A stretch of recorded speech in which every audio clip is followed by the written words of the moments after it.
Buen día, mi nombre es Edna Cecilia Maldonado Ramos. Actualmente estoy cursando la licenciatura en Contaduría Pública en la Universidad Virtual CNCI. Mi número de matrícula es el 035633. Este video lo estoy grabando desde la ciudad de Saltillo, Coahuila, y es para conocer los principales conceptos que se engloban en los impuestos internacionales. Para comenzar, lo más importante es saber qué es un impuesto internacional. Un impuesto internacional son los tributos que gravan las transacciones o inversiones realizadas en otro país, es decir, el extranjero. Por lo tanto, todos los contribuyentes que residan en otro país están obligados al pago de impuestos. En base a esto se genera lo que es la doble tributación. La doble tributación es gravar un mismo impuesto varias veces a una misma entidad jurídica en dos residencias diferentes en un mismo periodo tributario o impositivo. Existen convenios con los que cuenta México en materia de tribunal internacional. Los principales son el convenio para evitar la doble imposición tributaria, dentro de los cuales participan, solo algunos por mencionar, Estados Unidos, Alemania, Brasil, Hong Kong, el Reino Unido, etc. También existe el convenio para el intercambio de información financiera. Aquí participa Aruba, Isla Caimán, Isla del Hombre, las Bahamas, etc.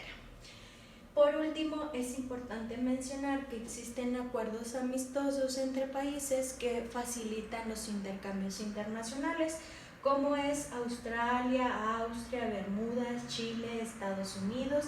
En cuestión de intercambio de información de residencia fiscal, participan los países de Francia, Isla del Hombre, Japón, Jersey, Panamá y Singapur. Al momento de firmar convenios existen cláusulas. Estas cláusulas pueden ser de dos tipos, ya sea abiertas o generales, que son las que establecen los límites de aplicación para el convenio y se fundamentan en dos principales normas para el antiabuso, que la primera delimita la residencia y la segunda se encarga de estudiar el tratamiento de las sociedades de personas. La segunda cláusula puede ser cerrada o específica. Esta se dedica al estudio del uso individuo en los convenios y ofrece al Estado contratante, fórmulas para redactar cláusulas antiabuso, las cuales los estados pueden ser libres de adoptar en sus términos escritos o introducir ligeras e importantes variaciones, dependiendo de las necesidades de cada estado. Posteriormente es importante conocer qué es un establecimiento permanente. Un establecimiento permanente es un lugar donde se desarrolla un negocio parcial o total y pueden ser actividades empresariales o prestación de servicios personales independientes. Esta es una sociedad extranjera en la que la ley le atribuye al país, de un país le atribuye personalidad jurídica y la somete a tributación en ese país. La residencia fiscal. La residencia fiscal es el domicilio fiscal, es decir, es la dirección del establecimiento donde se desempeña sus actividades, o mejor también conocido como el país donde se firmó y se generó dicha entidad jurídica bajo las leyes del Estado. Posteriormente conoceremos lo que son los agentes. Los agentes pueden ser dependientes, que son las personas físicas o morales que celebran contratos de trabajo con compañías de seguro o una sociedad de capitalización. Posteriormente se encuentran las independientes. Las independientes son personas de igual forma físicas o morales que actúan por sus propios medios, fuera del marco del ordinario de sus actividades en beneficio de una empresa, es decir, no pertenecen a ninguna organización. Una subsidiaria extranjera es aquella empresa que se encuentra fuera de su país de origen y es controlada por una empresa denominada matriz o una empresa fiscal fuera de su residencia. Una propiedad inmobiliaria es el derecho que posee un individuo sobre un inmueble determinado, destinado a garantizar los derechos de las personas sobre un bien inmueble. La renta neta. La renta neta es la ganancia o la utilidad con la que cuenta una persona física o moral una vez que se realiza la deducción de la renta bruta menos los gastos de venta y explotación, incluyendo las amortizaciones y los intereses. Un costo fiscal. El costo fiscal es el valor o precio con el que se le conoce a un activo, con el que se le conoce o se le da a un activo para sus efectos tributarios. Y se encuentra regulado dependiendo del tipo del activo. Es importante mencionar que no es el precio final, ya que este puede ser modificado o afectado por diversos aspectos. Un precio de transferencia.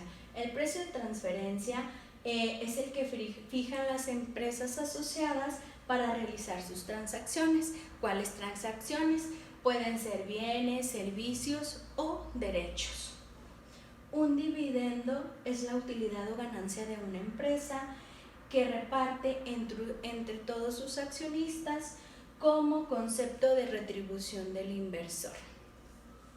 Los intereses, según lo estipula el SAT, son rendimientos de crédito de cualquier clase. Pueden ser rendimientos de la deuda pública, de los bonos u otras obligaciones, las cuales pueden incluir primas y premios asimilados a los rendimientos de tales valores. Las regalías. Asimismo lo estipula el SAT, que una regalía puede ser un pago de cualquier clase por el uso o goce de patentes. Pueden ser también certificados de intención o mejora, marcas de alguna fábrica, nombres comerciales, derechos de autores sobre alguna obra literaria, artística, científica, etc. Asimismo, pueden ser cantidades pagadas por transferencias en cuestión a la tecnología o informaciones relativas a experiencias industriales, científicas, comerciales u algún otro derecho de propiedad. Ya casi para finalizar, es importante saber que existen diversos métodos para evitar la doble tributación. Dentro de los principales que utiliza México con sus empresas son dos, que se encuentran regulados bajo el artículo 23 de la OCDE. Hay que recordar que la OCDE es la Organización para la Cooperación y el Desarrollo Económico. El primero es el método de extinción, localizado en la parte A del artículo mencionado. El método de extinción se refiere a que un estado de residencia, es decir, con dirección fiscal, renuncia voluntariamente a gravar los ingresos obtenidos y el patrimonio generado en el extranjero por un país fuente, es decir, el país que produce la actividad o actividad comercial. Este método de extinción genera neutralidad de importación de capital. ¿Por qué? Porque aquí todos los inversionistas son tratados por igual en el mismo país de la fuente.